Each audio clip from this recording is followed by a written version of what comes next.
चलिए आज एक बहुत ही खूबसूरत सफर पर चलते हैं।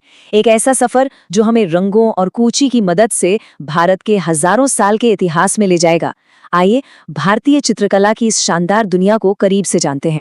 जरा सोचिए, क्या हो अगर कला एक टाइम मशीन बन जाए, अगर पेंटिंग्स हमें उस दौर में ले जाएं जब वो बनाई गई थी।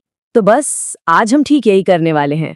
ये सफर हमें सदियों पुरानी गुफाओं के अंधेरे से निकालकर मुगल और राजपूत दरबारों की चकाचौंध तक ले जाएगा। तो तैयार हो जाइए, हमारी टाइम मशीन चलने वाली है। तो हमारी कहानी की शुरुआत होती है भारत की उन प्राचीन गुफाओं से जिन्हें चट्टानों को काट कर बनाया गया था। कह सकते हैं कि ये वो जगह हैं जहां भारतीय कला ने पहली बार आकार लिया। और हमारी पहली मंजिल है महाराष्ट्र की मशहूर अजंता गुफाएं। यहाँ की दीवारों पर जो पेंटिंग्स हैं वो फ्रेस्को सेको तकनीक से बनी है, मतलब सूखी दीवार पर चित्रकारी। ये चित्र सिर्फ बुद्ध के जीवन या जातक कथाओं को ही नहीं दिखाते, बल्कि उस जमाने का रहन सहन, दरबारी जिंदगी, सब कुछ हमारी आंखों के सामने जिंदा कर देते हैं। पता है, अजंता की कला को भारतीय पेंटिंग की क्लासिकल ट्रेडिशन का सबसे बेहतरीन, सबसे बड़ा उदाहरण माना जाता है। यहाँ के चित्रों में जो भाव है, जो गहराई है, वो आज भी लोगों को हैरान कर देती है। अब एक मजेदार बात देखिए, अजंता के पास ही बाघ गुफाएं भी हैं, पर दोनों की कला का अंदाज एकदम अलग है। एक तरफ अजंता है जहां आध्यात्मिकता और शांति है, वहीं दूसरी तरफ बाघ गुफाएं हैं जहां आम जिंदगी का जश्न है, शाही जुलूस, नाच गाना, सब कुछ। चलिए अब गुफाओं के एकांत से निकलकर एक बिल्कुल अलग दुनिया में कदम रखते हैं, एक ऐसे साम्राज्य के दौर में जहां फारसी और भारतीय कला का ऐसा संगम हुआ जो पहले कभी नहीं देखा गया था। हम बात कर रहे हैं मुगल दरबार की। ये जो आप देख रहे हैं, ये एक तरह से मुगल कला का पूरा सफरनामा है। हुमायूं ने ईरान से कलाकारों को लाकर इसकी नींव डाली। अकबर के दौर में ये अपने सुनहरे युग में पहुंची। जहांगीर के समय में तो ये अपने चरम पर थी, और फिर शाहजहां के दौर में इसका अंदाज थोड़ा सजावटी हो गया। अकबर का दौर तो वाकई एक गोल्डन एज था। उनके समय में हमजानामा और अकबरनामा जैसी बड़ी बड़ी किताबों को चित्रों से सजाया गया। इसमें फारसी कला की बारीकी तो थी ही, साथ में भारतीय रंगों की जीवंतता भी घुल मिल गई थी। जहांगीर के समय में कला और भी ज्यादा निखर गई। उन्हें रियलिज्म यानी चीजों को हूबहू दिखाने का जुनून था।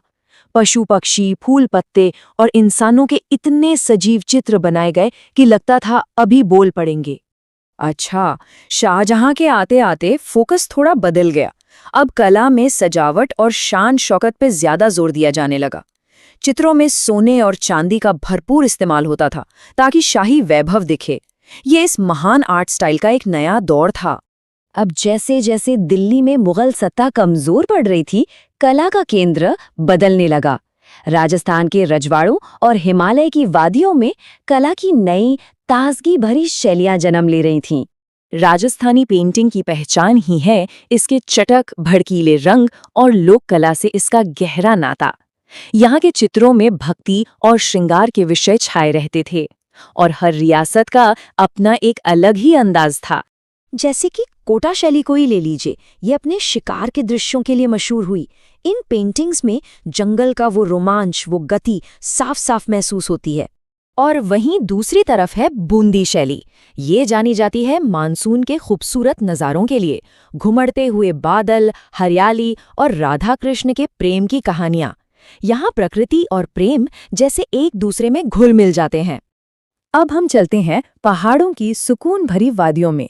हिमाचल और जम्मू की पहाड़ी शैलियाँ अपनी नाजुक लाइनों, हल्के रंगों और मोहब्बत की शायराना तस्वीरों के लिए जानी जाती हैं। इनकी कला में एक अलग ही ठहराव और मिठास है। अच्छा, इतने सारे दौर और इतनी सारी शैलियों में कुछ पेंटिंग्स ऐसी बनी जो हमेशा के लिए अमर हो गई। वो भारतीय कला की पहचान बन गई। चलिए ऐसे ही 3 मास्टरपीस पर एक नजर डालते हैं। सबसे पहले वापस चलते हैं अजंता की गुफाओं में। यहाँ की दीवारों पर बनी पद्मपाणि बोधिसत्व की ये तस्वीर, उनके चेहरे पर जो शांति और करुणा का भाव है, वो देखने वाले को बस अपनी तरफ खींच लेता है।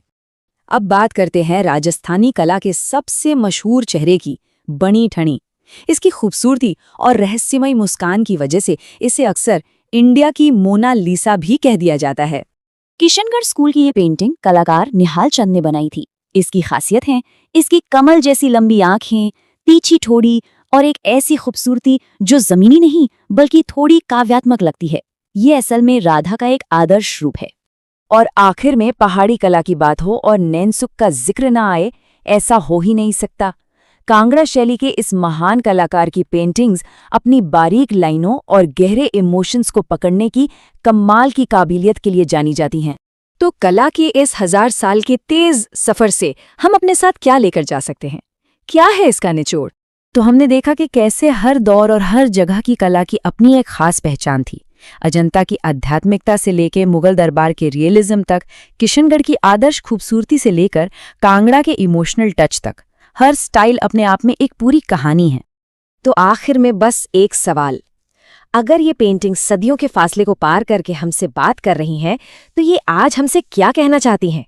इनकी कहानियों में, इनके रंगों में हमारे लिए, आज के लिए क्या पैगाम छिपा है?